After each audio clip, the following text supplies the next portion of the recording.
Hi guys, இன்றைக்கி என்ன video பார்க்க போகிறோன்னா ஸ்ரீமத் பாகவதத்தில் ஸ்கந்தம் 1 அத்தியாயம் 4 பார்க்க போகிறோம். இதில் வியாசர் ஏன் மன வருத்தம் அடைந்தார் அதை பற்றி பார்க்க போகிறோம். வீடியோக்குள்ளே போகிறதுக்கு முன்னாடி சேனலை சப்ஸ்கிரைப் பண்ணாமல் இருந்தீங்கன்னா மறக்காமல் சப்ஸ்கிரைப் பண்ணிக்கோங்க. அப்படியே பக்கத்தில் இருக்கிற நோட்டிஃபிகேஷன் பெல் ஐக்கானையும் ப்ரெஸ் பண்ணிக்கோங்க. சரி வாங்க, இன்றைக்கி நம்ம வீடியோக்குள்ளே போகலாம். ஓம் நமோ பகவதே வாசுதேவாய. ஓம் நமோ பகவதே வாசுதேவாய. ஜெய் ஸ்ரீ கிருஷ்ணா. வேதவியாச மகரிஷிக்கு ஃபஸ்ட்டு என்னோட நமஸ்காரத்தை தெரிவிச்சுக்கிறேன். ஸ்ரீ கிருஷ்ண பரமாத்மாவுக்கும் என்னோடய நமஸ்காரத்தை தெரிவிச்சுக்கிறேன். நாம் பாகவதத்தோட முதல் ஸ்கந்தத்தில் 4வது அத்தியாயத்தை பற்றி பார்க்க போகிறோம். நைமிஷாரண்யத்தில் கூடியிருந்த முனிவர்கள் ஃபஸ்ட்டு என்ன பண்ணாங்க, சூத மகரிஷியிடம் பல கேள்விகளை கேட்குறாங்க. கலியுகத்தில் மனிதர்களை காப்பாற்றக்கூடிய தர்மம் என்ன, பகவானோட மகிமை என்ன, இதெல்லாம் கேட்டாங்கன்னு நாம் போன அத்தியாயங்களில் பார்த்தோம். இப்போது 4வது அத்தியாயத்தில் ஒரு மிக முக்கியமான சம்பவம் நடக்குது. இது என்னென்னா, உலகத்திற்கு வேதங்களையும் மகாபாரதத்தையும் கொடுத்த வியாசர் கூட ஒரு நாள் மன நிம்மதி இல்லாமல் இருக்கார். இதை கேட்டதும் நமக்கு ஆச்சரியமாக இருக்கும். நம்மால் ஒரு சிறிய வேலை செஞ்சாலே பெருமை விடுது. ஆனால் உலகம் முழுவதும் போற்றக்கூடிய மகரிஷியான வியாசருக்கு ஏன் மனக்குறை வந்துச்சு? இதுதான் இந்த அத்தியாயத்தோட மைய கருத்து. ஃப்ரெண்ட்ஸ், ஒரு உதாரணம் சொல்கிறேன் கேளுங்க. ஒரு மாணவன் ஆண்டு முழுவதும் படித்து தேர்வு எழுதுகிறான். மதிப்பெண்களும் நல்லபடியாக வருது. ஆனால் அவனோட மனதில் ஒரு வெறுமை இருக்கும். ஏதோ ஒன்று குறைகிறது என்று தோன்றும். அது ஏன் தெரியுமா? வெளிப்புற வெற்றி கிடைத்திருக்கிறது, ஆனால் அவனோட உள்ளத்தில் திருப்தி அடையலை. அதே நிலைஞ்சான் இங்கே வேதவியாசருக்கும் ஏற்படுது. வியாசர் என்ன செய்கிறாரு? 4 வேதங்களையும் பிரித்தார். ரிக்வேதம், யஜுர்வேதம், சாமவேதம், அதர்வண வேதம் மக்களுக்கு புரியும்படி ஒழுங்குபடுத்தினார். அதோடு அவர் நிற்கவில்லை. 18 புராணங்களையும் ஏற்றுகிறார். மகாபாரதம் என்ற பெரிய இதிகாசத்தை எழுதுகிறாரு. இவ்வளவும் செய்த பிறகு அவரோட மனதில் சந்தோஷம் இல்லை. ஒரு விதமான கவலை தான் இருந்துச்சு, ஒரு விதமான வெறுமை தான் இருந்துச்சு. ஃப்ரெண்ட்ஸ், இதிலிருந்து ஒரு பாடம். பணம் இருந்தாலே சந்தோஷம் வராது, பதவி இருந்தாலே நிம்மதி வராது, புகழ் இருந்தாலே மனநிறைவு வராது.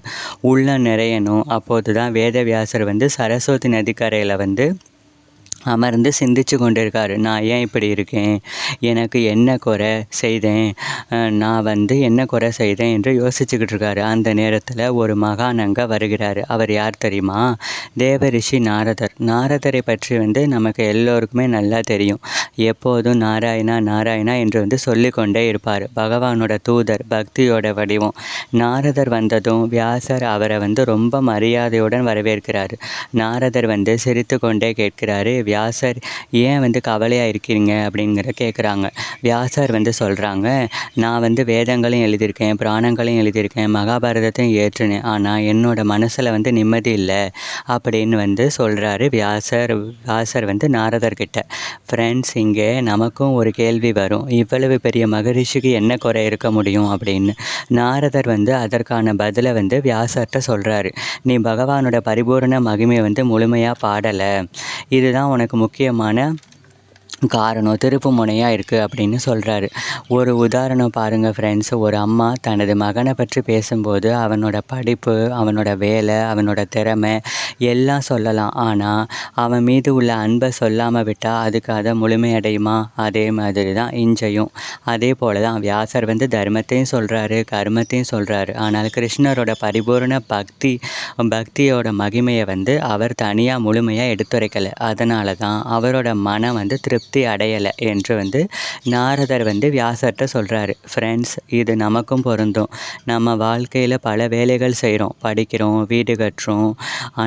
ஆனால் இறைவனோட நினைவு இல்லைன்னா மனதில் ஒரு வெறுமை தான் இருக்கும். அதனால தான் பெரியவங்க சொல்லுவாங்க ஃப்ரெண்ட்ஸ், பக்தி இல்லாத வாழ்க்கை வேறு இல்லாத மரம் போன்றது அப்படின்னு. நாரதர் மேலும் சொல்கிறாரு, பகவானோட லீலைகளை கேட்டதும் பாடுவதும், பகவானோட லீலைகளை கேட்பதும் பாடுவதும் நினைப்பதும் மனிதனை தூய்மைப்படுத்தும் அப்படின்னு சொல்கிறாரு. ஒரு கண்ணாடி மீது தூசி படிந்தால் முகம் தெரியாது, அதை துடைத்தால் தெளிவாக தெரியும். அதே போல் மனதில் இருக்கக்கூடிய நாமம், கோபம், அதே போல் மனதில் இருக்கக்கூடிய நாமம் தான் பகவானோட நாமம்.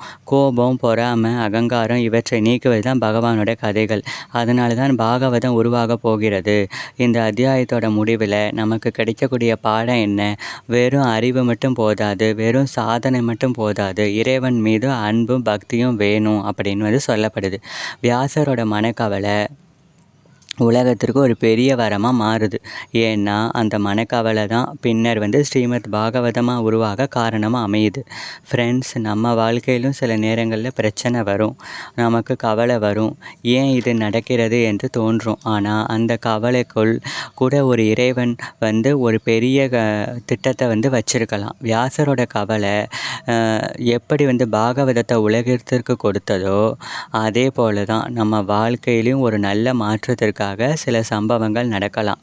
இத்துடன் ஸ்ரீமத் பாகவதம் முதல் ஸ்கந்தத்தில் 4வது அத்தியாயம் இந்த இடத்துல தான் முடிவடையுது. நம்ம அடுத்த அத்தியாயத்தில் நாரத மகரிஷி தன்னோட முந்தைய பிறவியோட ரகசியத்தை வியாசரோட சொல்ல போகிறாரு. அது இன்னும் சுவாரஸ்யமாக இருக்கும். அதை நம்ம அடுத்த பகுதியில் அடுத்த அத்தியாயத்தில் பார்த்து தெரிஞ்சுக்கலாம். இந்த வீடியோ உங்களுக்கு பிடிச்சிருக்கும்னு நான் நம்புகிறேன். இது போன்ற ஆன்மீக தகவல்களை தெரிந்து கொள்ள சேனலை மறக்காமல் சப்ஸ்கிரைப் பண்ணுங்கள். ஓம் நமோ பகவதே வாசுதேவாய. ஓம் நமோ பகவதே வாசுதேவாய. ஜெய் Shri Krishna. Okay friends, thank you for வாட்சிங் திஸ் வீடியோ.